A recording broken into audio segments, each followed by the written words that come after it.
Hello friends, it's Odie here. Thank you so much for clicking on my video. I hope you're all doing well.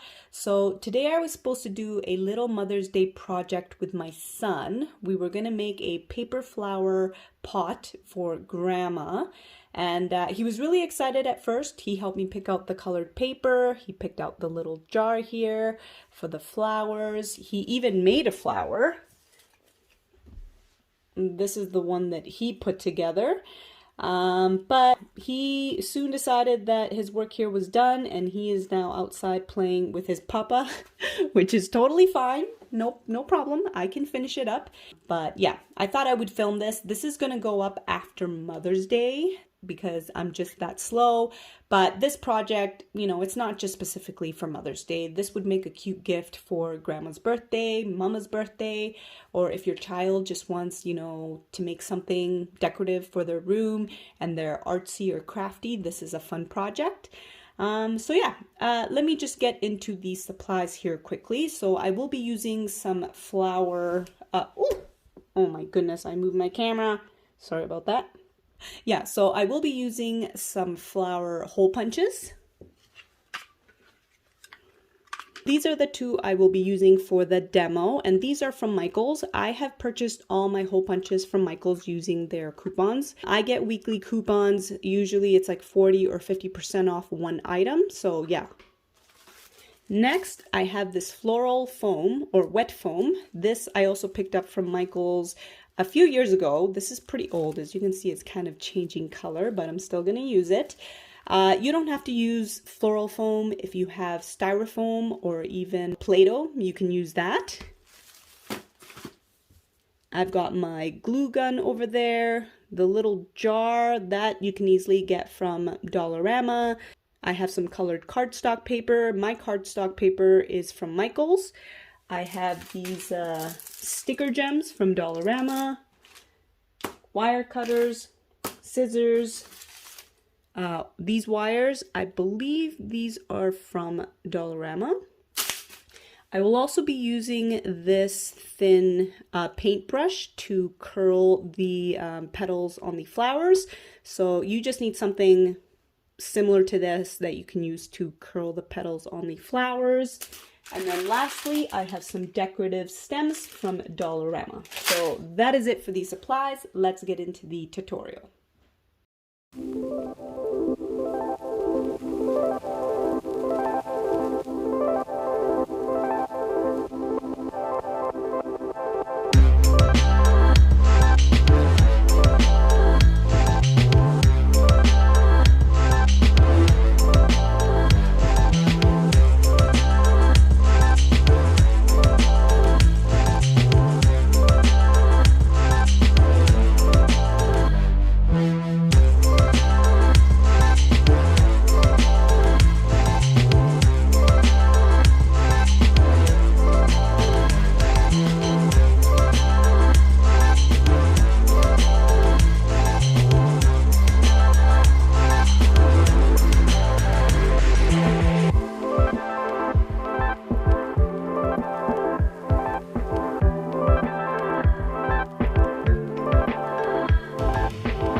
All right, so here is the finished planter. As you will have seen in the video, my son did make a return and he did help me assemble and put everything together. So yeah, I'm happy about that. And yeah, he's really happy with the way it turned out. I'm sure Grandma is gonna love her little paper flower pot. And yeah, you guys will have to let me know what you think. Do you think you're gonna attempt this with your kids? And if you do, let me know how it goes. But yeah, I think that's it for me, guys. Thank you so much for watching, and until next time, please take care and bye.